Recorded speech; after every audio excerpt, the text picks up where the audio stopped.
मौलाना मोहम्मद अहले सुन्नते काहे बेड़ा पारे असहाबे हुजूर नजी मोहे और ना बोहे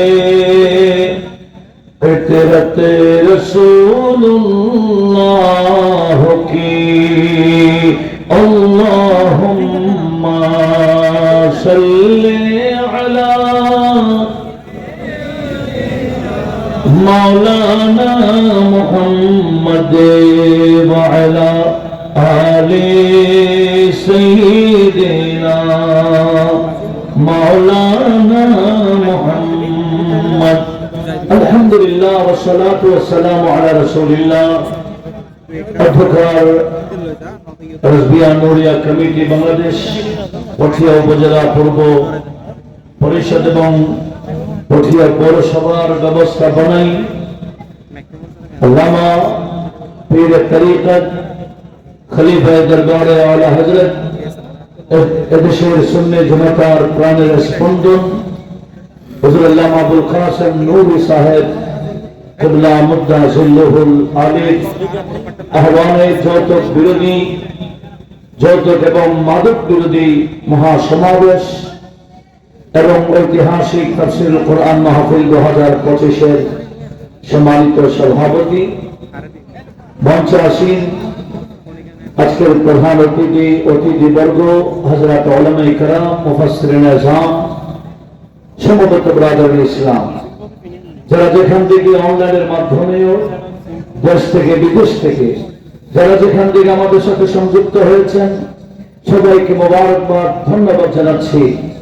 সম্মানিত উপস্থিতি, কিছুক্ষণ আগেই আমাদের সাবেক ভাইস চেয়ারম্যান সাহেব কথাটা বলেছেন, আল্লামা নূরি যাদের জন্য এই কষ্টটা করছেন উনি সেই দিনের বেলা আসছেন, এখন রাত অনেক হয়েছে, হুজুর বসে আছেন কাদের জন্য? যাদের জন্য হুজুর বসে আসছেন ওনারা গুরুত্ব দিচ্ছে না, এটা সুন্দর হচ্ছে না। আল্লাহ পাক সবাইকে বিষয়টা বুঝে নেওয়ার তৌফিক দিক। বড় আওয়াজে বলি না আমিন। সম্মানিত উপস্থিতি, আমি অল্প সময়ে আমার আলোচনা গোছাবো। এখন যেই রাত চলছে এই মহাভারতে যার অবদানে আমরা ইসলাম পেয়েছি উনি হচ্ছেন খাজে খাজরা বন্দা নওয়াজ গরিব নওয়াজ সুলতানুল হিন্দ খাজা মাইনুল মিল্লাত ওয়াদ দ্বীন, যার অবদান স্বীকার করা এবং শুকরিয়া আদায় করা সমস্ত মুসলিম মিল্লাতের কর্তব্য এবং দায়িত্ব। কথা বলো ঠিক না? আমি সেদিকে লক্ষ্য করে কিছু আয়াতে কারিমা তেলাওয়াত করব। সেটি হচ্ছে সূরাতুল মুরসালাতের শুরু থেকে। শুরু করছি আউযু বিল্লাহি মিনাশ শাইতানির রাজীম। বিসমিল্লাহির রহমানির রহিম। ওয়াল মুরসালাতি উরফা ওয়াল আসিফাতি আসফা ওয়ান নাশিরাতি নশরা ওয়াল ফারিকাতি ফারকা فالملقيات ذكرا عذرا او نذرا انما توعدون لواقع। আমার আল্লাহ কিছু কসম করেছেন, আয়াতের অনুবাদ শুনবো। আমরা জানি হযরত ইবনে আব্বাস রাদিয়াল্লাহু তাআলা আনহু যিনি রাইসুল মুফাসসিরিন মিনাস সাহাবা, সাহাবাদের মধ্যে প্রকাশ্যভাবে যিনি শ্রেষ্ঠ মুফাসসির ছিলেন, হযরত ইবনে আব্বাস রাদিয়াল্লাহু তাআলা আনহুমা উনি বর্ণনা করছেন, ইন্নাল কুরআনা লাহু যাহরুন ওয়া বাতান। কোরআনে পাকের একটি জাহেরি অর্থ রয়েছে, একটা বাতিনি অর্থ রয়েছে। অনেক বান্দারা বাতিনি অর্থ না জানার কারণে অ্যাক্সিডেন্ট করে ফেলে। ওই আমার আল্লাহ পাক সুবহানাহু ওয়া তাআলার মনসা উদ্দেশ্য না বুঝে মন গড়া তাফসীর করে বসে থাকে। কথা বলুন ঠিক না? কোরআন পাকের প্রতিটি আয়াতে একটি জাহিরি অর্থ রয়েছে আর একটি বাতিনি অর্থ রয়েছে। এখানে জাহিরি অর্থ হচ্ছে আমার আল্লাহ কসম করেছেন ওয়ায়ে তাসমিয়া, ওয়াল মুরসালাতি উরফা। আল্লাহ বলেন আমি কসম করছি আমার ওই সমস্ত বান্দাদের যাদেরকে প্রেরণ করা হয় উরফা, দলে দলে, যাদেরকে এক জায়গা থেকে অন্য জায়গায় বা আল্লাহ পাকের পক্ষ থেকে প্রেরণ করা হয় একানা, দলে দলে, জামাত জামাত, উরুফ উরুফ, দলে দলে। ফাল আসিফাতি আসফা, অতঃপর ওনারা হলেন আসিফাত। আসিফাত অর্থ হচ্ছে স্পিড বাতাস, দ্রুত বেগে বাতাসকে আসিফাত বলে। আমার আল্লাহ বলেন আমার ওই মুরসালাত বান্দাদের কাজ হলো স্পিড বাতাসের ব্যবস্থা করা। একটা অনুবাদ, আমি এখানে দুইটা অনুবাদ করব, আপনাদের মনোযোগ কামনা করছি। এখানে একটা অর্থ হলো আমার আল্লাহ কসম করছেন ফেরেশতাদের। কোন ফেরেশতা? যাদেরকে আমার আল্লাহ দলে দলে প্রেরণ করেন। ইনাদের কাজ কি? স্পিড বাতাসের ব্যবস্থা করা। আর কি? ওয়ান্নাশিরাতি নাশরা, ওনারা মেঘমালাকে এক জায়গা থেকে অন্য জায়গায় নিয়ে যায়, বিক্ষিপ্ত করে দেয়। ফালফারিকাতি ফারকা, অথবা ওনারা এই মেঘমালাকে এক জায়গা থেকে অন্য জায়গায় নিয়ে পৃথক পৃথক করে ফেলে। ওয়ান্নাশিরাতি নাশরা ফালফারিকাতি ফারকা ফালমুলকিয়াতি যিকরা, এরা মানুষের কলবে ফিকির সৃষ্টি করে দেয়, এরা মানুষের কলবে নসিহত সৃষ্টি করে দেয়, মানুষের কলব পরিবর্তন করে দেয়। এরপরে আমার আল্লাহ বলছেন উদরান আও নুদরা, ইনারা ইনাদের আদর্শ হচ্ছে ইনারা আমার আল্লাহর কাছে খুব বেশি কাকুতি মিনতি করেন, উদর করেন, নুদর করেন, এনদার করেন, এদার করেন, আমার আল্লাহর কাছে ক্ষমা প্রার্থনা করেন। এই সমস্ত বান্দাদের কসম করে আমার আল্লাহ বলেন ইন্নামা তুআদুনা লাওয়াকি, বান্দা আমার তোমাদেরকে যেই দিনের ওয়াদা দেওয়া হয়েছে ওই দিন একদিন না একদিন ওয়াকে হবেই, বাস্তবায়ন হবেই হবে। আমার আল্লাহ কিয়ামতের দিনের ওয়াদা দিয়েছেন, কিয়ামত কায়েম হবেই। এই কথাটা বলার আগে কিছু কসম করলেন বান্দাদের। ওই বান্দারা কারা? এক নম্বর তাফসীর হলো এরা হলো আল্লাহ পাকের নূরানি জগতের ফেরেশতারা। এবার আরেকটা তাফসীর আমি আপনাদেরকে শোনাচ্ছি। ওই তাফসীর হয়তো অনেকে নাও মানতে পারেন, যারা আহলে সাফা, যারা আহলে দিল, যারা আহলে সুন্নাহ, এরাই এই তাফসীরটা মানবে। সেটি কি?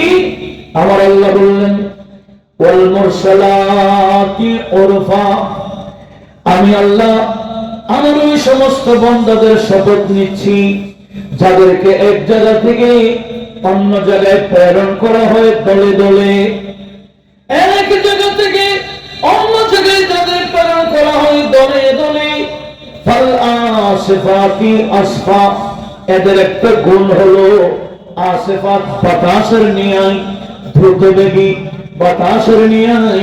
ওই রকম বান্দাদের সান্নিধ্যে গেলে, যাদেরকে এক জায়গা থেকে অন্য জায়গায় প্রেরণ করা হয়, ওই বান্দাদের সুহবতে গেলে, গুনাহগার বান্দারা গেলে, শিরকের গুনাহ, কুফরের গুনাহ, যত পাপ আছে পাপ নিয়ে ওই বান্দাদের কাছে গেলে, স্পিড বাতাস চললে যেভাবে সব পরিষ্কার হয়ে যায়, আমার ওই বান্দা যাদেরকে এক জায়গা থেকে অন্য জায়গায় প্রেরণ করলে, ওনাদের সোহবতে গেলে গুনাহগার বান্দাদের গুনাহ সেভাবে পরিষ্কার হয়ে যায়।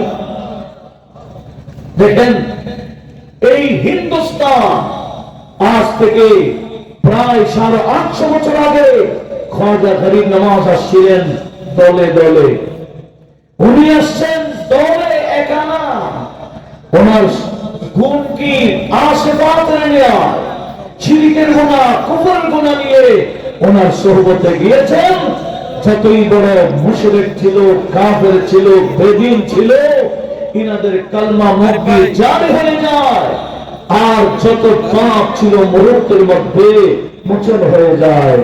আমার নবীজি বলেন ইন্নাল ইসলামা ইয়ানহাদিবু মা ক্বাবলা, ইসলাম কবুল করলে, ইসলাম কবুল করার পূর্বে যত পাপ ছিল, মুখ দিয়ে কালিমা অন্তর থেকে পাঠ করার কারণে ওই পাপ আমার আল্লাহ মোচন করে দেয়। একটু জোরে বলুন না সুবহানাল্লাহ। লক্ষ্য করুন কি বুঝলাম, আমার আল্লাহর কিছু বান্দা আছে যাদেরকে এক জায়গা থেকে অন্য জায়গায় প্রেরণ করা হয়, যাদের সুহবতে বসলে গুনাহগার বান্দাদের গুনাহ মাফ হয়ে যায়। এরপরে আল্লাহ বললেন ওয়ান্নাশিরাতি নাশরা, এরা হলেন প্রচারক। এরা কি? ওই বিভিন্ন দেশ থেকে আমাদের দেশে আসছেন কি জন্য? প্রচার করার জন্য। কি নিজেদের প্রচার? একটু কথা বলেন। এই দেশে আল্লাহর ওলিগণ আসছিলেন, উনি আল্লাহর ওলি, উনি আল্লাহর বন্ধু, উনি মহান বড় আলেম, এটা প্রচার করার জন্য আসছিলেন। কি জন্য আসছিলেন বলেন তো দেখি? ইসলাম প্রচারের জন্য। আমার আল্লাহ বললেন ওয়ান্নাশিরাতি নাশরা, যারা ইসলাম প্রচারক ওই মুরসালাত বান্দাদের একটা গুণ হলো ওনাদের সোহবতে গেলে গুনাহ মাফ হয়ে যায়। ওনাদের একটা গুণ হলো ওনারা হলেন প্রচারক। ওনারা নিজেদের প্রচারক নয়, ওনারা এদেশে এক নাম্বার আমার আল্লাহর তাওহীদ প্রচার করেছেন। কি? দ্বিতীয় নাম্বার রিসালাত প্রচার করেছেন। তৃতীয় নাম্বার মাযহাব প্রচার করেছেন। চতুর্থ নাম্বার বেলায়েতের প্রচার করেছেন। খানাকা বানিয়েছেন। পীরানে তরিকতের কাজ ওনাদের মাধ্যমে আমরা পেয়েছি। কথা বলুন ঠিক কিনা?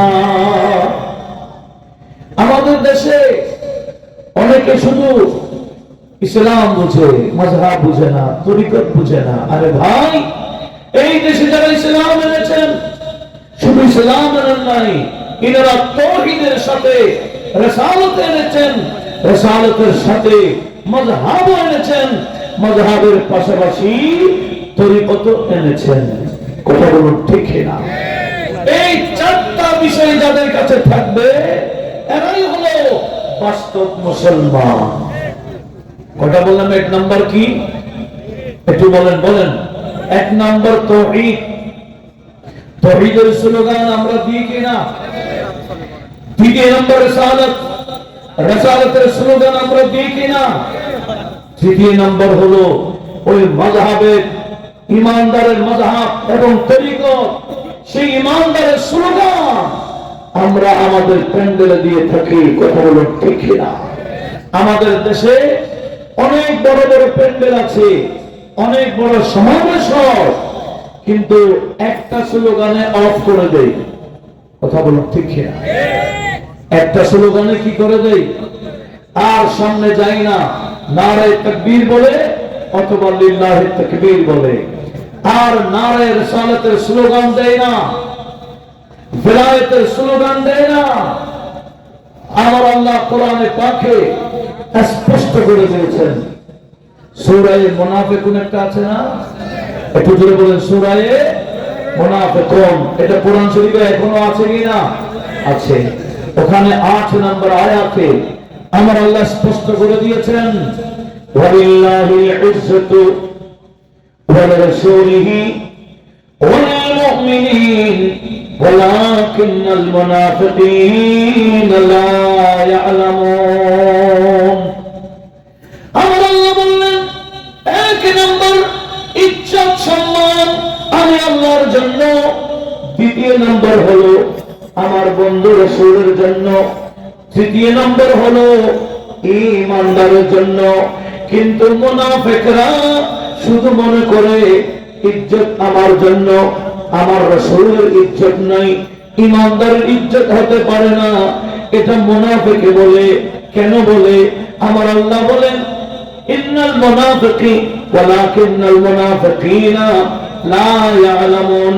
মুনাফিকরা সেটা বুঝে না, সেটা শুধু নারায়ে তাকবীরের মধ্যে শেষ করে দেই, লিল্লাহি তাকবীর বলি, আর সামনে যায় না। এরকম লিল্লাহির ইজ্জতের মধ্যে যারা শেষ করে দেই, ওয়ালি রাসূলিহি বলে না, ওয়ালিল মুমিনিনা স্লোগান দেই না। আমার আল্লাহ কোরআন নাযিল করে স্পষ্ট করে দিলেন এরা মুমিন না মুনাফিক। বুঝতে কি কষ্ট হয়? কিছু প্যান্ডেল আছে ইমানদারের মুমিনের, আবার কিছু প্যান্ডেল আছে মুনাফিকের। মুমিনের প্যান্ডেল কোনগুলো? যেগুলোতে তাওহীদের স্লোগান থাকে, পাশাপাশি রিসালাতের স্লোগান থাকে, এরপরে ভেলায়েতের স্লোগানও থাকে। কথা বলুন ঠিক না? আজকে যারা ইসলাম ইসলাম বলছে, আরে ভাই ইসলাম তো এগুলো সমন্বয়। তাওহীদ, রিসালাত, ভেলায়েত, মাযহাব এগুলো সমষ্টিতে ইসলাম। আজকে ইসলাম থেকে কিছু বাদ দিচ্ছে, বাদ দিলে ওই বান্দা আমার আল্লাহ কি তার ইমানদারের মধ্যে রাখবে নাকি ইমানদার থেকেও বাদ দিবে? হ্যাঁ, রিসালাত বাদ দিলে আল্লাহ বলে তোমরা আমার বন্ধু রিসালাত বাদ দিলা, স্লোগান রিসালাত বাদ দিলে আমি কেন তোমাদেরকে ইমানদার রাখবো? ইমানদারের লিস্টি থেকে তুমিও বাদ। এই দেশে ইসলাম যারা প্রচার করেছেন এদের স্লোগান দিতে তোমরা রাজি না, এদের স্লোগান বাদ দিলে আমি আল্লাহর দৃষ্টিতে ইমানদারের দৃষ্টিতে তোমরা নাই, তোমরাও বা। কথা বলুন ঠিক কিনা? আমার আল্লাহ কি বললেন? ওয়ান্নাশিরাতি নাশরা। আল্লাহ বলেন আমি ওই সমস্ত বান্দাদের শপথ করছি যারা নাশরাত, নাশরাত মানে প্রচারক। কিসের? নিজের প্রচারক না, ইসলামের দ্বীন প্রচারক, আকীদা প্রচারক, ধর্ম প্রচারক। আমার আল্লাহ বলেন আমি তাদের পছন্দ করছি। একটু জোরে বলি। এর পরেরটা আরো গুরুত্বপূর্ণ। এর পরের কসম কি?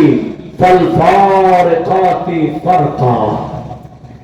আমার আল্লাহ বলেন যে সমস্ত মুরসালাত বান্দা এক জায়গা থেকে অন্য জায়গায় যাদেরকে প্রেরণ করা হয়, যাদের সুহবত নিলে গুনাহ মাফ হয়ে যায়, যারা ইসলাম প্রচারক, এরাই হলো ফারিকা, এরাই হলো ফারাককারী, এরাই হলো পার্থক্যকারী। কিসের পার্থক্য? বলে হক এবং বাতিল। এরা হলো ফারিকা। এই বিষয়টা খুব গুরুত্বপূর্ণ বিষয়। আমার আল্লাহ বলেন ফাল ফারিকাতি ফারকা, এরা হলেন ফরককারী। কেমন ফরক? হক বাতিলের ফরক। ফরক মানে পার্থক্য। টুপিওয়ালা, পাগড়িওয়ালা, দাড়িওয়ালা, নামাজি, কালামি, ইসলামের ব্যানার সবাই মুখ দিয়ে বলে ইসলামের কথা, কোরআনের কথা, হাদিসের কথা, সুন্নাহর কথা সবাই বলে। প্রত্যেক মাহফিল থেকে কোরআনের তেলাওয়াত হয়, হুজুর পাকের হাদিসের তেলাওয়াত হয়। কোনটা হক কোনটা বাতিল আমরা চিনব কিভাবে? আমার আল্লাহ বলেন বান্দা আমার কোরআন তেলাওয়াত দিয়ে, সুন্নতে রাসূলের তেলাওয়াত দিয়ে তোমরা হক বাতিল বুঝবে না। হক বাতিল বোঝার পার্থক্যকারী হলেন যারা এই দেশে ইসলাম প্রচার করেছেন, যারা মুরসালাত বান্দা, যাদেরকে আমি আল্লাহ ইসলাম প্রচারের জন্য প্রেরণ করেছি, এরাই হলেন হক এবং বাতিলের পার্থক্যকারী। জোরে বলুন সুবহানাল্লাহ। ওই ওলিউল্লাহদের পক্ষে যারা থাকবে এরাই হলো আহলে হক। ওলিউল্লাহর বিরুদ্ধে যাদের অবস্থা এরাই হলো বাতিল। হক বাতিল চেনা কি কঠিন? ওলিউল্লাহদেরকে আমার আল্লাহ মাক্কাদি হিসেবে রেখে দিয়েছেন। সেই জন্য সূরা ফাতিহাতে আমরা সবসময় পড়ি ইহদিনাস সিরাতাল মুস্তাকিম। ও আল্লাহ সিরাতুল মুস্তাকিমে আমাদেরকে অটল রাখো। আমার আল্লাহ চাইলে সিরাতুল মুস্তাকিমের কথা এভাবে বলতে পারতেন সিরাতুল কিতাবে ওয়াল হিকমা। কিতাব সিরাতুল কিতাবে ওয়াস সুন্নাহ, এইরকম বলেন নাই। আমার আল্লাহ বললেন সিরাতুল মুস্তাকিম কোনটা? ওই সমস্ত বান্দাদের রাস্তা সিরাতুল মুস্তাকিম, যে সমস্ত বান্দাদেরকে আমি আল্লাহ বিশেষ নিয়ামত দিয়েছি। কথা বুঝা যায়? যাদেরকে আমার আল্লাহ বিশেষ নিয়ামত দিয়েছেন ওই সমস্ত বিশেষ বান্দাদের রাস্তার নাম হলো সিরাতুল মুস্তাকিম। ওই বিশেষ বান্দাদের মধ্যে অন্যতম বান্দা হলেন আল্লাহর ওলিরা, যাদেরকে আমার আল্লাহ বিশেষ নিয়ামত তথা বেলায়েত দান করেছেন। আর একটু জোরে বলুন। এখন আমার আল্লাহ কি বললেন? ফাল ফারিকাতি ফারকা। বলে মুসলমানদের মধ্যে এত পার্থক্য বুঝবো কিভাবে? আল্লাহ বলেন শর্টকাট বুঝে যাও। ওই মানে কিনা দেখো, যারা ইসলাম প্রচার করেছেন ইনাদেরকে মানে কিনা দেখো। না কোথায় কোথায় মাজার পূজারি বলে, কোথায় কোথায় আল্লাহর ওলিদের বিরুদ্ধে যারা বলে, এরাই বাতিল কোনো সন্দেহ ছাড়া কথা বলো ঠিক না। আহলে সুন্নাত ওয়াল জামাত ছাড়া অন্য কোন দলের মধ্যে ওলিউল্লাহ হয় না, সেজন্য তারা ওলি মানে না। ওলি হয় আহলে সুন্নাত ওয়াল জামাতের আকীদায় যারা আছেন ইনারা। সমস্ত ওলিউল্লাহরা আহলে সুন্নাত ওয়াল জামাতের আকীদায় ছিলেন, এখন আছেন, ভবিষ্যতে থাকবেন। আহলে সুন্নাত ওয়াল জামাতের আকীদা থেকে বাইর হয়ে গেলে জিন্দা ওলি দাবি করলে ওলি হওয়া যায় না। কথা বলো ঠিক না? এমনি জিন্দা ওলি কি করা যায়? দাবি করা যায়, বলা যায়। আরে ভাই, বলা একটা, হওয়া আরেকটা। ওলি বানায় কে? আরেকটু জোরে বলেন, ওলি বানায় কে? আহলে সুন্নাত ওয়াল জামাতের বাহিরের আকীদায় কোন বান্দাকে আমার আল্লাহ ওলি বানাবে না। সেজন্য আল্লাহ বলেন যারা ইসলাম প্রচার করেছেন এরাই হলো হক বাতিলের মধ্যখানে পার্থক্যকারী।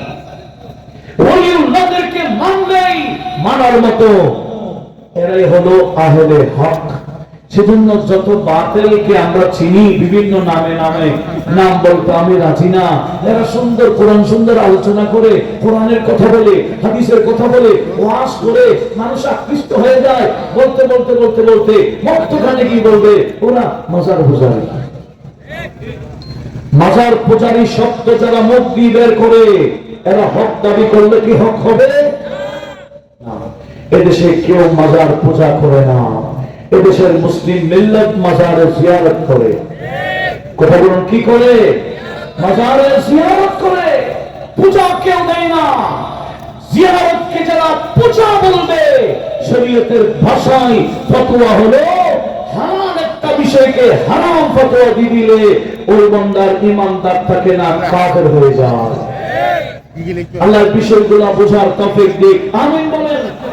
আমি কথা সংক্ষেপ করতে যাচ্ছি। এরপরে আমার আল্লাহ কি বললেন? ফাল মুলকিয়াতি যিকরা। এরা কেমন বান্দা যাদেরকে এক জায়গা থেকে অন্য জায়গায় প্রেরণ করা হয়, যাদের সুহবতে বসলে গুনাহগারদের গুনাহ মাফ হয়ে যায়, যারা ইসলাম প্রচারক এবং যারা হক বাতিলের পার্থক্যকারী। এরা কেমন? এরা হলো ফাল মুলকিয়াতি যিকরা। অত বড় ওই বান্দাগণ যাদের কলবে রাম রাম ছিল, যাদের কলবে বিভিন্ন জিকির ছিল, বিভিন্ন ধরনের ভাষণা ছিল, যাদের অন্তরে ভাবনা ছিল, ওইরকম বান্দাদের কলবে ওই সমস্ত আল্লাহর ওলিগণ, দ্বীন প্রচারকগণ, যাদেরকে আমার আল্লাহ বিভিন্ন দেশ থেকে আমাদের দেশে প্রেরণ করেছেন, এরা মানুষের কলবের মধ্যে আল্লাহর জিকির চালু করে দেয়। উচ্চ আওয়াজে বলুন সুবহানাল্লাহ। এই কলবে জিকির চালু করার মাধ্যমে এই দেশে ওলি আল্লাহরা ইসলাম প্রচার করেছেন। কত বড় ঠিক না?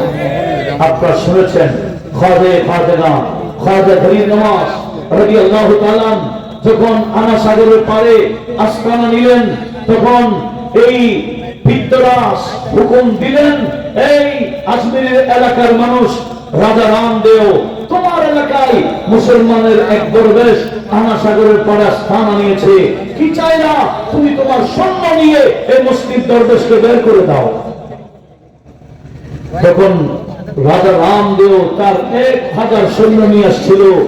দেখতেছে গরিব নওয়াজ, বান্দা নওয়াজ, ওনার সাথে আরো 40 জন ছিলেন, ইনাদেরকে নিয়ে ইবাদতে মগ্ন ছিলেন, রিয়াজত করছিলেন। রাজা রামদেবের কাছে ধর্মীয় জ্ঞান ছিল। উনি বুঝতেছেন হ্যাঁ মুসলমান হলো, উনি উপাসনা করছে, উপাসনা শেষ করলেই বের করে দেব। এই পজিশনে 1000 সৈন্য নিয়ে রাজা রামদেব অপেক্ষা করছেন খাজা গরিব নওয়াজ কখন উপাসনা শেষ করবেন। এদিকে গরিব নওয়াজ বন্ধ নামাজ, মুরাকাবা, মুশাহাদা, রিয়াজত ইবাদত শেষ করে মাথা যখন উত্তোলন করলেন, উঁচু করলেন, দেখলেন রাজা দাঁড়িয়ে আছে 1000 সৈন্য নিয়ে। রাজা রামদের দিকে গরিব নওয়াজ বান্দা নওয়াজের চেহারা, গরিব নওয়াজের নজর যখন রাজার চেহারার দিকে দিল, এমন অ্যাকশন হয়ে গেল, রাজাকে বলতে হয় নাই, আয় রাজা তুমি কেন আসছো, কি চাও, কিছু বলে নাই। হুজুর গরিব নওয়াজ রাজা রামদেবের চেহারাতে নজর দেওয়ার সাথে সাথে ওই রামদেবের জবানে খুলে গেল, কালমা শরীফ জারি হয়ে গেল। যে বান্দা ছিল গরিব নওয়াজকে বের করে দিবে, আর গরিব নওয়াজ তার চেহারার দিকে নজর দিতেই কলবের মধ্যে জিকির চালু করে দিবেন। আবার আল্লাহ বলে ফাল মুলকিয়াতি যিকরা, এরা এমন বান্দা যারা মানুষের কলবের মধ্যে জিকির চালু করে দেয়। রাজা রামদেব কদমে ঝুঁকে গেল, ওগো গরিব নওয়াজ, আমাকে পিত্তরাজ পাঠিয়েছেন আপনাকে বের করে দেওয়ার জন্য। আমি বুঝে গেছি আপনি কে, এখন আমি আপনাকে ওয়াদা দিচ্ছি, শুধু আমি মুসলিম হয়েছি তাই না, আমার সকল এই সৈন্য যারা এক হারে আসছে এরা সবাই আমার সাথে আপনার হাতে কলমা পড়বে। আর আমি ওয়াদা দিতে চাই, আজমির এলাকায় আমার বহু জায়গা জমিন আছে, আমি রাজার নামে আমি এগুলো আপনার নামে রেজিস্ট্রি করে দিব। এখানে কোন রাজা মহারাজা আপনাকে আর বের করতে পারবে না, এগুলো আপনার জমি, আপনি নিজেই জমিনদার হয়ে যাবেন, এরা জমিনের মালিক হয়ে যাবেন, কেউ আপনাকে বের করতে পারবে না। এই আজমিরের এলাকায় যেখানে বসে গরিব নওয়াজ ইসলামের খেদমত করেছেন, ওই রাজা রামদেব ইনার নাম দিয়েছেন খাজা গরিব নওয়াজে। মুসলমান বানাবার পরে ওনার নাম দিয়েছেন আব্দুর রহমান। কি দিয়েছেন? আব্দুর রহমান নাম দিয়েছেন। আর উনি গরিব নওয়াজের নামে জায়গা রেজিস্ট্রি করে দিয়েছেন বর্তমানে, যেখানে গরিব নওয়াজের আস্তানা শরীফ আছে, মাজার আছে, বিভিন্ন কিছু আছে, এগুলা গরিব নওয়াজ প্রতিষ্ঠা করেছেন একটা নজর দিয়ে। সেজন্য কবি বলে, क्या तुमको बताओ कितने मकबूल नजर है ख्वाजा, क्या तुमको बताओ कितने मकबूल नजर है ख्वाजा, सच पहुंच तो मेरा दिल में मेरी जान जिगर है ख्वाजा, मेरी जान जिगर है ख्वाजा, मेरी निगाहों में, मेरी निगाहों में, मेरी निगाहों में ख्वाजा का जलवा, ख्वाजा का जलवा आज भी है और कल भी रहेगा।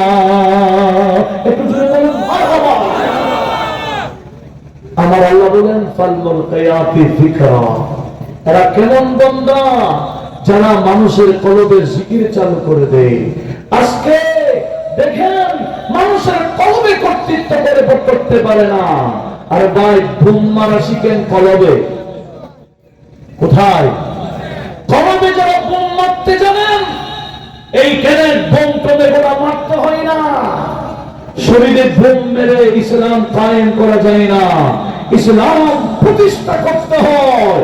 কলবে বোম মেরে ওই পরিষ্কার করে দিতে হবে, যেগুলো শিরক কুফরের কলব ছিল, ও বোম মেরে পরিষ্কার করে আল্লাহর জিকির চালু করে দিতে পারলেই ইসলাম প্রতিষ্ঠা হয়। কথাগুলো ঠিক না?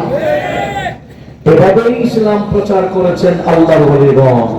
আমার আল্লাহ ওই সমস্ত মুরসালাত বান্দাদের শপথ নিলেন।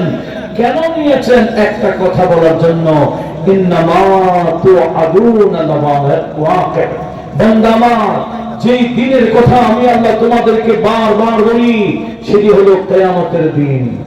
তোমাদেরকে হিসাব দিতে হবে ওই কিয়ামতের দিন। আজকে দেখেন মানুষ এই সম্পদের জন্য এত বেশি লোভী হয়ে গেল, দুনিয়া অর্জনের জন্য, একটা গদির জন্য ঈমান বিক্রি করার কোনো ব্যাপার হচ্ছে না। কথা বলা ঠিক না? এই দুনিয়াতে আমরা আর থাকলে আর কয়দিন? আমার নবীজি বলেছেন আমার উম্মতি বাইনা 60 ইলা 70, আমার অধিকাংশ উম্মতরা 60 থেকে 70 বছরের ভিতরেই কবরস্থানে চলে যাবে। কত থেকে কত? 60 থেকে 70, 70 পাড়ি দিবে, খুব কমই হবে 70-এর ভিতরে অধিকাংশরা কবরস্থানে চলে যাবে। যাদের 60 হয় নাই, 60 বছর হইতে কয়দিন আছে? যাদের 60 পাড়ি দিল, 70 হতার কদিন আছে? কয়দিনের জন্য আমরা এগুলা করছি? একটু যদি আমরা চিন্তাধারা করি, আখিরাতের জন্য যদি আমরা প্রস্তুতি নিতে চাই, আল্লাহর ওলিরা যে পথে চলেছেন, যে শিক্ষা আমাদেরকে দিয়েছেন, এই শিক্ষায় শিক্ষিত হলে ওই সমস্ত বান্দাদের দুনিয়াতে শান্তি, কবরেও শান্তি, আখিরাতেও মুক্তি এবং শান্তির ঘর দারুস সালাম নামে একটা জান্নাত বানিয়েছেন আমার আল্লাহ, সেখানে স্থান করে দিবে। আল্লাহ পাক আমাদের সবাইকে ওনাদের অনুসরণে এগিয়ে যাওয়ার তৌফিক দান করুক, আমিন। ওয়া মা আলাইনা ইল্লাল বালাগ ওয়া আখিরু দাওয়ানা আলহামদুলিল্লাহি রাব্বিল আলামিন।